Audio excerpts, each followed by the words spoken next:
Well, it seems that my little video about Islam has caused a storm in a teacup in Berkeley, California, where somebody on the grandly named Peace and Justice Commission circulated it in an email, and everybody was shocked and disgusted. Well, they said they were shocked and disgusted, which is not really the same thing. But one person even called it hate speech, as if I'm some kind of neo-Nazi.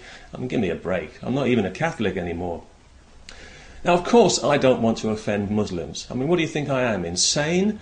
But I don't think that any intelligent Muslim would be offended by anything I've said. Indeed, I've had emails from Muslims who agree with me. On the other hand, I don't really mind the idea of offending a bunch of politically correct jackasses, which is what seems to have happened in Berkeley. If any of you dishonest wretches are watching this video, I want to say to you that having an opinion about Muslim women covering their faces is not racist. And by calling it that, you simply devalue that word even more than it's already been devalued by people like you. I don't care what your race is. If you're walking around in public with your face covered up, dressed like a giant pepper pot, then I think that you've got something wrong with you. And this has got nothing to do with religion or with God or anything like that. This is a social issue.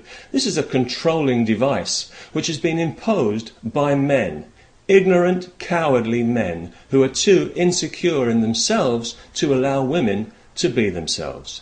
It's a statement of segregation and of separation, and it's a willful refusal to assimilate. And too often it's used cynically as a political weapon to cause division in society. They insist on working as teachers dressed in this costume, knowing it's going to cause problems because the kids can't hear what they're saying. And so it all ends up in court, because that's what they really wanted all along, and then it's all over the news again because some Muslims have gone out of their way to be offended yet again. I think that for any woman in a free country like Britain or America to deliberately wear this symbol of oppression, which is what it is an insult to all the brave women in Muslim countries who have already died horrible deaths trying to shake off this ridiculous medieval nonsense. I think they ought to be ashamed of themselves.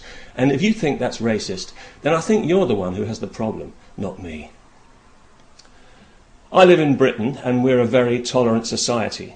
Some people say that we're too tolerant for our own good, but I'm proud of how tolerant we are, and that's why we tolerate people calling us racists while simultaneously calling us kafirs and devils. We tolerate people teaching their children to hate Jews. We tolerate people using free speech to protest against free speech. We even tolerate people who despise the values that make this country the kind of place they'd want to come to from whatever repressive hellhole they couldn't wait to get out of. We couldn't be less racist if we tried, and we try all the time.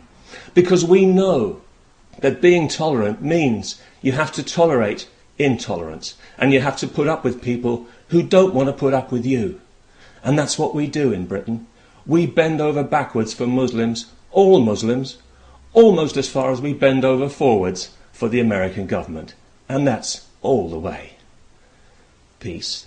And you can take that any way you like in Berkeley.